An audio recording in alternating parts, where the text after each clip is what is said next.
নরম তুলতুলে কেকটাকে যদি আমরা একদম গায়ের জোরে চেপে দিই তাহলে দেখো কেকের টেক্সচারটা কিন্তু প্রথম অবস্থায় চলে আসলো। সেকেন্ডবার আবারও আমার যত শক্তি আছে পুরো হাতের সাহায্যে জোরে চেপে দিলাম, আবারও কেক নিজের জায়গায় চলে আসে। 4টে ডিম দিয়ে টোটাল আমরা 3টে বার্থডে কেকের স্পঞ্জ রেডি করেছি।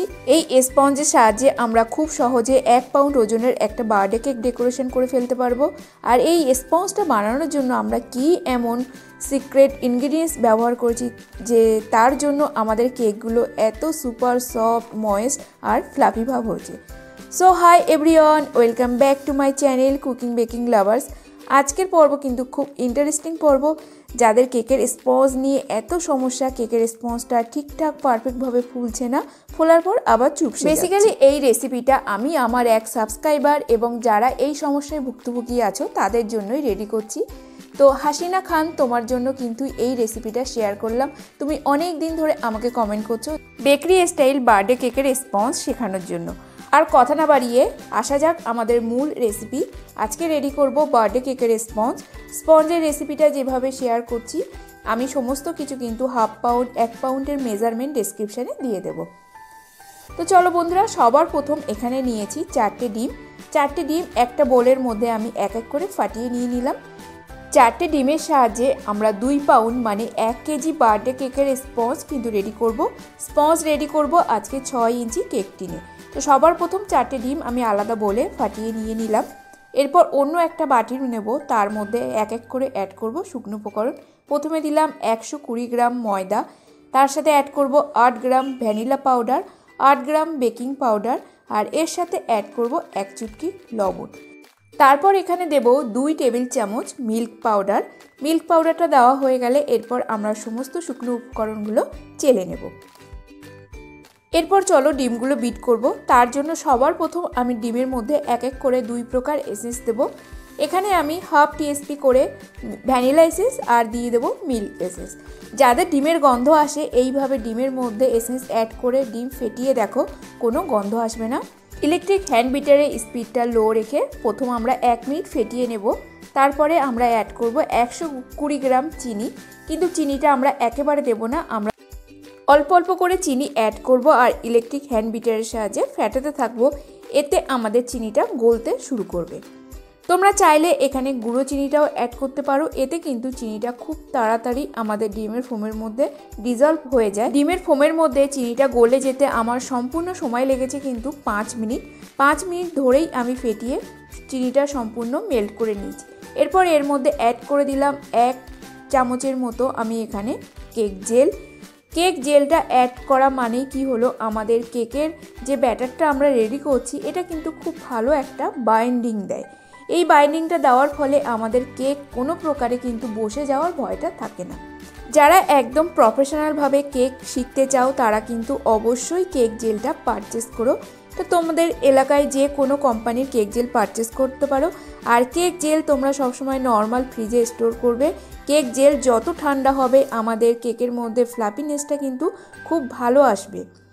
পর কেক জেল যখন আমরা অ্যাড করব তখন ইলেকট্রিক হ্যান্ড বিটারের স্পিড একদম হাই করে দিয়ে আমরা 5 থেকে 6 মিনিটের জন্য বিট করব। এর ফলে আমাদের কেক জেলটা ডিমের ব্যাটারের মধ্যে খুব ভালো করে ডিজলভ হয়ে গিয়ে ডিমের ফোমটাকে আরও বেশি করে আমাদের ফ্লাফিনেস করে দেয়। এর ফলে কিন্তু আমাদের কেকের স্পঞ্জটা খুব সুন্দর ফ্লাফি থাকে আর স্পঞ্জ বেক হয়ে যাওয়ার পর চুপসে বা বসে যাওয়ার কোনো ভয় থাকে না।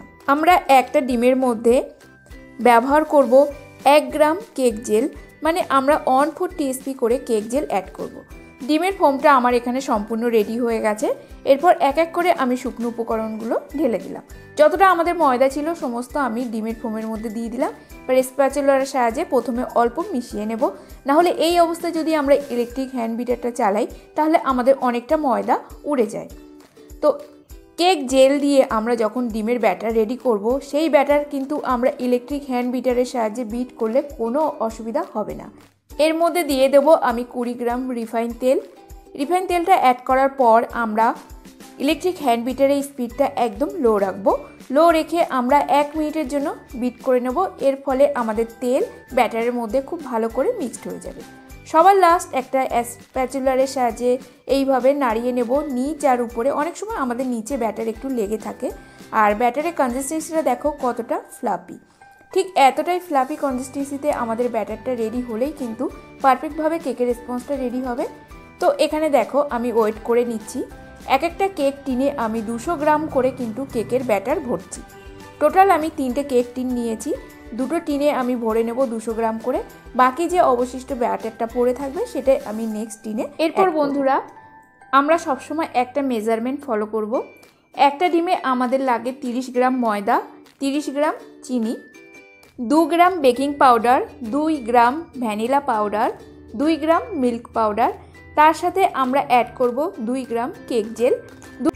একটা ডিমে আমরা অ্যাড করব 5 গ্রাম তেল, তার সাথে আমরা অ্যাড করব 1/4 টিএসপি করে 2 রকমের এসেন্স।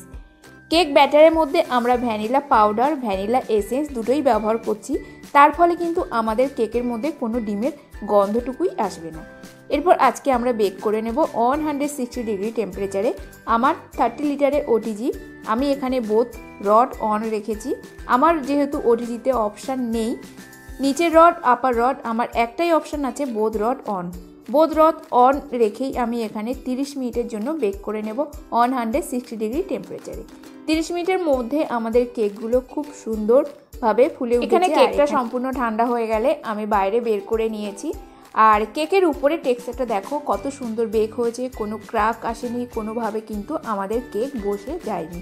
অতি অবশ্যই তোমরা যারা প্রফেশনাল বেকার হতে চাও তারা কিন্তু কেক জেলটা ব্যবহার করো। আর এখানে দেখো আমি 2টো টিনের কেকের ব্যাটার সমান রেখেছিলাম বলে দুটোই একই হাইটে হয়েছে। আর নেক্সট যে কেকটা দেখছো একটু ছোট আছে, এটার সাহায্যে কিন্তু আমি অন্য একটা কেক ডেকোরেশন করব। তো এই কেকগুলোর সাহায্যে আমি যে বার্থডে কেকগুলো রেডি করব সমস্ত কিছুই পরবর্তীতে শেয়ার করব। এরপর দেখো কেকটাকে আমি একদম আমার যতটা প্রেসারে আমি চাপতে পারি চেপে ধরলাম, তারপরে কেকের টেক্সচারটা কিন্তু আবার আগের অবস্থায় চলে আসলো।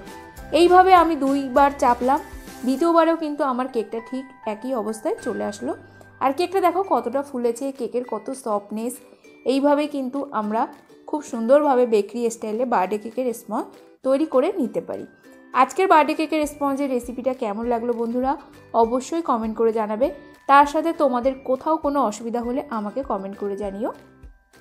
আর তোমরা কোন বিষয়ে ভিডিও দেখতে চাও সেটা কমেন্ট করে জানিও। আর পুরো রেসিপিটা আমি ডেসক্রিপশানে লিখে দেবো, তোমাদের কোথাও কোনো অসুবিধা হবে না। আজকের মতো ভিডিওটি এখানেই শেষ করছি। দেখা হবে নতুন একটা কেক ডেকোরেশনের সাথে। ততক্ষণ সবাই ভালো থাকবে, সুস্থ থাকবে। Thanks for watching my channel happy cooking, happy baking. Take care, bye by.